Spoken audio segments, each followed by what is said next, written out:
কি ব্যাপার অল্প বয়সে দায় রেখে দিছ? এই বাড়ি থেকে তো কোনো মেয়ের বাবা তোমার কাছে বিয়ে দিত না। বিয়া শাদী করার হবে নাকি?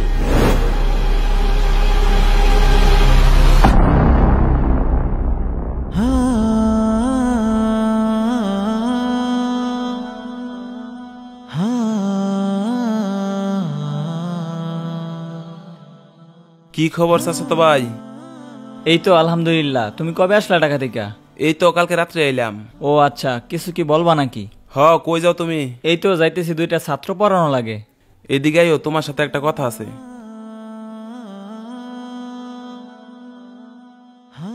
কি কথা চাচাতো ভাই? জানোই তো কয়দিন আগে বিয়া করলাম। তোমার ভাবি আমার স্মার্ট থাকবার কয়, দাঁড়িটা রেখে দেয়া স্মার্ট হইছি দেখো না। আর তোমার কথাও তো তোমার ভাবি মাঝে মধ্যে কয়। এই অল্প বয়সে মুহের মধ্যে এতগুলা দাড়ি রেখে দিছ, বিষয়টা কেমন দেখা গেল না? আচ্ছা যাও তাইলে।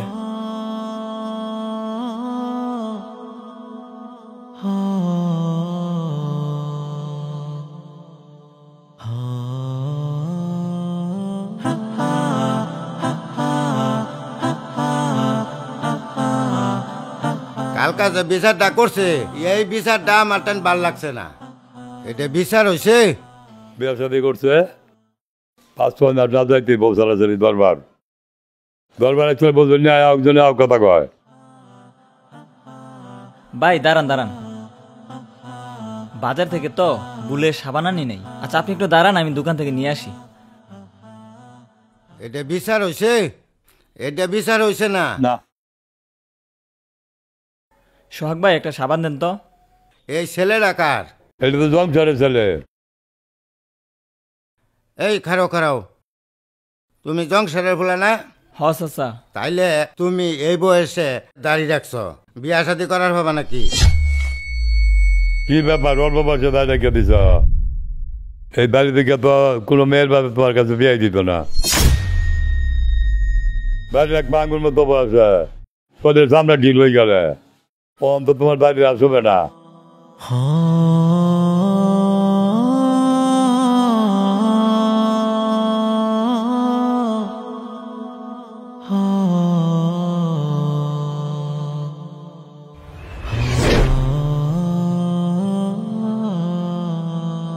কুট বানানোর সময় ফোলাফান কেউ হয়তো না, বুঝছর? ওইটাই রাখ, এখানে রাখ। এনে রাহি।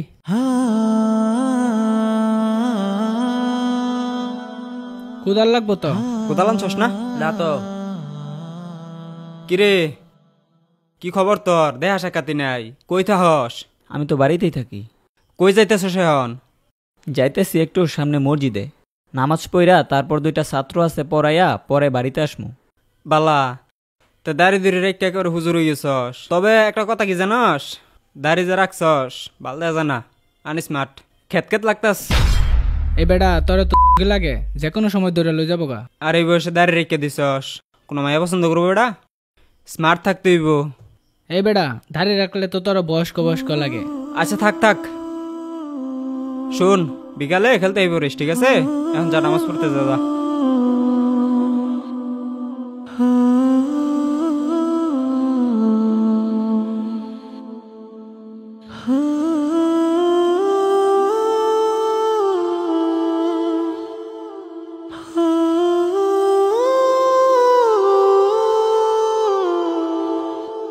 ভাই একটা শেপ দেন তো।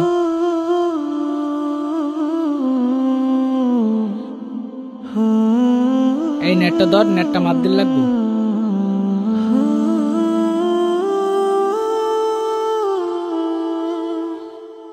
হ্যাঁ মনে হচ্ছে মাপ ঠিক আছে। কিরে এত তাড়াতাড়ি কেমন এই ফুললি? নামাজ শেষ নাকি? হ। ও কই যাস? বাড়িতে যেতেছি। তো বাড়িতে যাস, খেলার কাজ করতে যা। না আমার একটু বাড়িতে যাওয়া লাগবো। কিরে তোর হাতে কি দেখি? যাচ্ছে দেখছে হাত কি? লুকাস কি আঙ্গরে দেখা বেটা?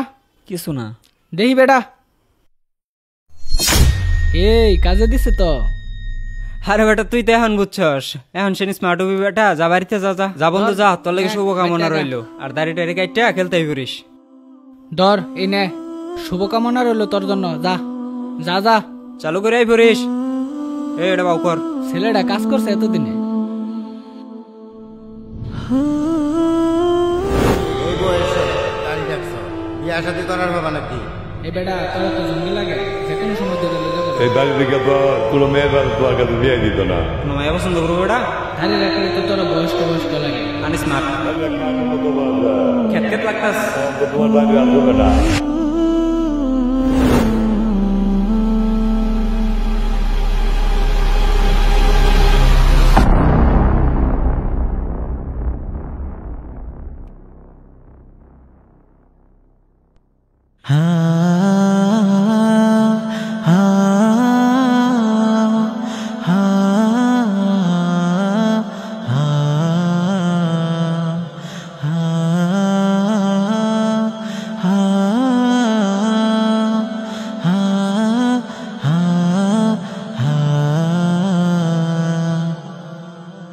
আসসালামু আলাইকুম। ওয়ালাইকুম আসসালাম। আরে বন্ধু না? গেলে এক কাম করবার কইরা আইলে আর এক কাম, মনে হইতেছে এক মুহূর্তে লেগে তুই সৌদি আরব তো ঘুরাই পড়ছর। ভাবলাম তুই শেপ টেপ কইরা স্মার্ট হয়ে আবি, এখন তো তুই মক্কার খেজুর হয়ে গেছর। একেরে পুরা হুজুরদের লেবাস ধরে আলছর। তোর বেশভূষি তো চেঞ্জ, কেমনে কি হইলো? মুষ্টি পরিমাণ দাড়ি রাখো, দেখতে লাগবে বেশ সুন্দর। যাদের কাছে দাড়ি তিক্ত লাগে, যাদের কাছে দাড়ি তিক্ত লাগে, তারা নয় নবীর মা। তুমি জানি কি বলেছিলা, দাড়ি রাখলে খ্যাত আনস্মার্ট লাগে? তাহলে শুনে রাখো, পৃথিবীর ভিতরে সব থেকে স্মার্ট এবং সুদর্শন মানুষ হচ্ছে রাসূল সাল্লাল্লাহু আলাইহি সাল্লাম, যার মুখে দাড়ি ছিল। আর তুমি জানি কি বলেছিলে, দাড়ি রাখলে বয়স্ক লাগে। আসলে এটা হচ্ছে আমাদের সমাজের মানুষের চিন্তাধারা, শুধুমাত্র বয়স্করাই দাড়ি রাখবে। এটা মূলত দৃষ্টিভঙ্গি, যা পরিবর্তনের প্রয়োজন। আসলে দাড়ি রাখলে বয়স বাড়ায় না, আরও স্বাস্থ্যের জন্য উপকারী। তুমি জানি আরেকটা কথা কি বলেছিলে, দাড়ি রাখলে কোনো মেয়ে পছন্দ করবে না। এটা হচ্ছে তোমাদের চিন্তাধারা যে একজন মেয়ের জন্য দাড়ি কাটো, কিন্তু আমার চিন্তাধারা হচ্ছে আমি রাসূল সাল্লাল্লাহু আলাইহি সাল্লামের জন্য দাড়ি রেখেছি, যাকে পৃথিবীর ভিতরে সবার থেকে বেশি ভালোবাসতে হবে। দাড়ি রাখার জন্য যেই মেয়ে পছন্দ করবে না, তার ভিতরে দিনদারিতা নেই। এর জন্য আমি শুকরিয়া যে একজন বেদিন মহিলার ফিতনা থেকে আমি বেঁচে যাচ্ছি। রাসূল সাল্লাল্লাহু আলাইহি সাল্লাম বলেছেন, শেষ জামানার সব থেকে বড় ফিতনা হচ্ছে নারী। আমি যেটা থেকে শুধুমাত্র এই দাড়ির জন্য বেঁচে যাচ্ছি, আলহামদুলিল্লাহ। তোমরা সুন্দরী স্ত্রী পাওয়ার জন্য দাড়ি কাটো, অথচ মিশরের সুন্দরীরা দাড়িওয়ালা ইউসুফ আলাইহিস সালামকে দেখে হাত কাটত। আর তোমাকে দর্শকের মতো লাগতেছে। এ বেটা তুই এটা কি কইলি? এ কথার কোনো মানে আছে? আর আমার দর্শকের মতো লাগবে কেন? কারণ তোমার মুছ আছে। মুছ থাকলে কি দর্শক হয়ে গেলাম? মুছ থাকলে যদি তুমি দর্শক হয়ে যাও না, তাহলে দাড়ি থাকলেও একজন জঙ্গি হয়ে যায় না। দাড়ি রাখো, দাড়ি রাখো, প্রতিবেশী যে যাই বলুক, নবীর সুন্নত পালন করো। চাকরি থাকুক আর নাই বা থাকুক, মুষ্টি পরিমাণ দাড়ি রাখো, দেখতে লাগবে বেশ সুন্দর। চাচা এই যে চা। এই সারা, আমি বই হারার হইলাম না, চার অর্ডার দিছে কে? ওই হুজুর তো বললো। এই হুজুর এদিকে আহেন। হুজুর আনে না অমুকের ফুলা? হ চাচা। আমরা বই হারার হইলাম না, আনে তো ভালো মানুষ, চার অর্ডার দিলেন। দাড়ি রাখাতে হারলে ভালো হতো।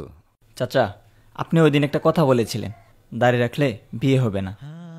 আসলে চাচা, বিয়ে হবে কি হবে না সেটা একমাত্র আল্লাহ তাআলার হাতে, আপনার আমার নয়।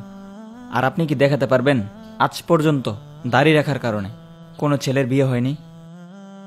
আর চাচা, আপনি আরেকটি কথা বলেছিলেন, দাড়ি রাখলে কোনো মেয়ে বিয়ে দিবে না।